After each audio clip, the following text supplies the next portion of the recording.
अध्यात्म विज्ञान कोई धर्म या संप्रदाय नहीं है, ये स्पिरिचुअल साइंस है जो कुदरत के कानून पर आधारित है। ये विज्ञान पूरे ब्रह्मांड के सभी रहस्यों को उजागर करता है और जीवन के सभी पहलुओं को समझने के लिए एक नई दृष्टि देता है। इसी को आर्ट ऑफ विजन कहते हैं, दुनिया को देखने की एक नई दृष्टि, जो अध्यात्म विज्ञानी परम पूज्य स्वामी श्री कमलेशानंद जी के निर्देशन में सनातन सत्य का अनुसंधान कर हमारे जीवन को प्रकाशित करे। जय सच्चिदानंद। આપણને ધારો કે મોક્ષના વિચાર આવે છે તો એ બી પ્રીલોડેડ ફાઇલ જ સમજવાની ને કે ભાઈ આપણે આદિ લગી કેમ એ વિચાર ના આવ્યો એમ વિચાર આવો અને ભાવ એ બંને જુદી વસ્તુ છે સાહેબ। પણ ભાવમાં આશય છે, વિચારમાં આશય નથી। પણ એ સંજોગો મળે છે આપણને એવા, ત્યારે આપણને એવો ભાવ પેદા થાય ના, ભાવની વિચાર મળે છે માટે આપણને વિચાર માટે કહેવાય કે વિચાર સંજોગાધીન આવે અને ભાવ તો તમારો ઇન્ટેન્શન છે। હા, પણ ભાવ આપણને ક્યારે આવે છે? સંજોગોને આધીન જ ભાવ ઉત્પન્ન થાય છે। સંજોગોને આધીન પણ હોય ને સંજોગો વગર પણ ભાવ હોઈ શકે। સંજોગોમાં જ હોય એવું જરૂરી નથી। આજે ચોરી કરતો હોય અને હું ચોરી ન કરવાના ભાવ કરું એવું બની શકે, અને ચોરી ના કરતો હોઉં તો ચોરી કરવાનો ભાવ કરી શકું। સંજોગ નથી, બહાર કોઈ સંજોગ નથી એમ કહું છું। બની શકે એટલે બંને વસ્તુ છે, સંજોગોને આધીન પણ ભાવ હોઈ શકે અને સંજોગ વગર પણ ભાવ હોઈ શકે। બંનેને આપણે એક્સેપ્ટ કરવાનું, બંનેને એક્સેપ્ટ કરવા પડે, બરાબર છે। તો તમે રાઈટ ટ્રેક ઉપર કહો। હવે તમે એમ કહો કે સંજોગાધીન ભાવ છે, તો પછી અત્યારે કોઈ પણ વ્યક્તિ સારો ભાવ કરતો હોય એને અનુરૂપ સંજોગો એવું જરૂરી છે ના? બંને સ્વીકારવું પડે, બરાબર બરાબર। એટલા માટે એટલે સંજોગોને અનુરૂપ પણ ભાવ હોય અને સંજોગો વગર પણ મુક્ત ભાવ હોય શકે, બરાબર, સમજાય છે ને? હવે આજે તમે અહીંયા આગળ બેઠા હોય ઘરમાં અથવા તો ઓફિસે કે દુકાન ઉપર, અને કોઈ કસ્ટમર ના હોય ને આપણને વિચાર આવ્યો કે ભાઈ આપણે મોક્ષ માર્ગ માટે પ્રાર્થના કરવી છે, તો કે વાતાવરણ તો સંજોગ એવો નથી, પણ તમારું જ્ઞાન પોતે અંદરથી કામ કરે છે કે ભાઈ હવે ફ્રી છીએ તો આપણે ધ્યેયને અનુરૂપ પુરુષાર્થ કરો। એ સંજોગ નથી ત્યાં આગળ, તમે દુકાન ઉપર બેઠા છો એવી તરફ। અને આપણે મંદિરમાં બેઠા હોય અને તોય આપણને લાગે કે પેલો બિઝનેસ વાળો આવવાનું છે, આપણે સાથે કઈ રીતે વાત કરશું, એવા વિચાર આવે મંદિરમાં, એવા વિચાર આવે। એટલે બધું જ બની શકે, જે સંજોગ છે એ જ અનુરૂપ ભાવ હોય એવું જરૂરી નથી। એનાથી વિપરીત પણ હોય, એનાથી જુદા પણ હોય, અથવા તો બહારના કોઈ પણ સંજોગોની સાથે લેવા દેવા ના હોય એવા પણ ભાવ હોઈ શકે, બધું જ હોઈ શકે। ટૂંકમાં ભાવ એક સ્વતંત્ર ફેક્ટર છે। કેવું છે? સ્વતંત્ર ફેક્ટર છે। એને અનુરૂપ પણ હોય, એનાથી ઓપોઝ પણ હોય, અને ટોટલ જુદો પણ હોઈ શકે કે જેને એની સાથે સંજોગ સાથે કોઈ લેવા દેવા ના હોય। બિલકુલ બરાબર, સમજાય છે ને?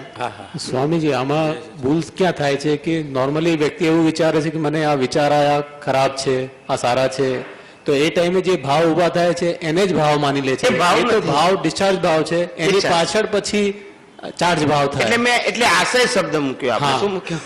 આશયથી ભાવ ઉત્પન્ન થાય છે તે સર્જન છે। અત્યારે જે વિચારો સાથે ભાવ છે તે વિસર્જન છે, કારણ કે એ તો લઈને આવેલા ખુલે છે। શું છે? મેં દાખલો આપ્યો તો કે તમે ગયા અવતારમાં નક્કી કર્યું હોય કે આઈસ્ક્રીમ ખાવામાં આનંદ આવે છે, આવો તમે ભાવ કર્યો। હવે આ અવતારમાં તમારા પુણ્યથી આઈસ્ક્રીમ ખાવાના સંજોગો આવ્યા અને ખાતા ખાતા તમને આનંદની પણ અનુભૂતિ થઈ, તો એ ભાવ કયો છે? ડિસ્ચાર્જ। કારણ કે તમે કર્યો તો એને અનુરૂપ વાતાવરણ મળ્યું અને એના આધારે તમને અનુભૂતિ થઈ, પણ આ આખું ખાવું અને અનુભૂતિ થવી આ બંને પેકેજ ડિસ્ચાર્જ છે। એની પાછળ આખો જે આશય છે, આજનો જીવતો આશય, એ જુદો છે।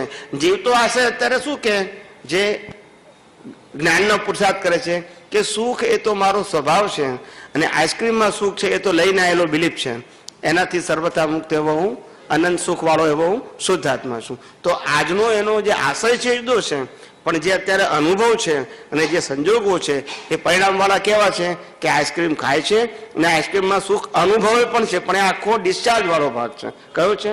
એ મન પણ ડિસ્ચાર્જ, બુદ્ધિ ડિસ્ચાર્જ, અહંકાર ડિસ્ચાર્જ અને બહારની અવસ્થા પણ ડિસ્ચાર્જ છે। એટલે આ બધું સૂક્ષ્મ છે, પણ આ બધું જે તમને કહું છું ને હું તમને એવું કહું છું કે આ બધી વસ્તુ તમે અંદર અનુભવો.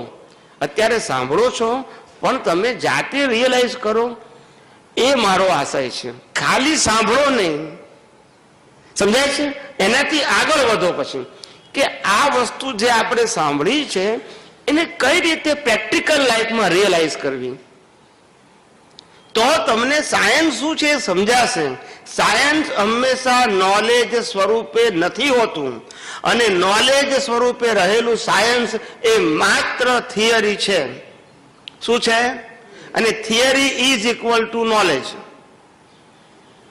નોલેજ કામ નહીં લાગે અને નોલેજ કેરી ફોરવર્ડ નહીં થાય, પણ તમે જેટલું વસ્તુ પ્રયોગમાં મૂકીને એક્સપિરિયન્સ કરશો એટલું કેરી ફોરવર્ડ થશે. અને એને જીવતું સાયન્સ કહેવાય. પેલું સાયન્સનું નોલેજ કહેવાય. શું કહેવાય? એટલે સ્કૂલમાં જે ટીચર ભણાવે છે સાયન્સ, એ નોલેજ છે. બીકોઝ સાયન્સ જે ટીચર, સાયન્સનો ટીચર જે સાયન્સ ભણાવે છે એને કોઈ એક્સપિરિયન્સ નથી. એ તો ટેક્સ્ટ બુક તમને ભણાવે છોકરાઓને, પણ જે સાયન્ટિસ્ટ છે એને સાયન્સનો અનુભવ છે. એટલે આ ભૂલ અહીંયા જ થઈ જાય છે. જેમ કે તમે બે દાખલા આપ્યા આપણા, જી. કે દુકાન ઉપર હો અને બેઠા બેઠા તમને ભાવ થાય, ચાલો આપણે મોક્ષ માર્ગ માટે કંઈક ભાવ કરીએ. તો હવે જે પ્રક્રિયા કહો છો એ ડિસ્ચાર્જ છે અને એની પાછળ ચાર્જ ભાવ છે. હા, એવી રીતે તમે મંદિરનો દાખલો આપ્યો કે મંદિરમાં બેઠા બેઠા પણ બિઝનેસના ભાવ કરાય, પણ એ બિઝનેસના ભાવ આયા એ ડિસ્ચાર્જ છે અને એ એમાં discharge ભર્યા, છે. ના, એ એમાં discharge જ ભર્યા, છે.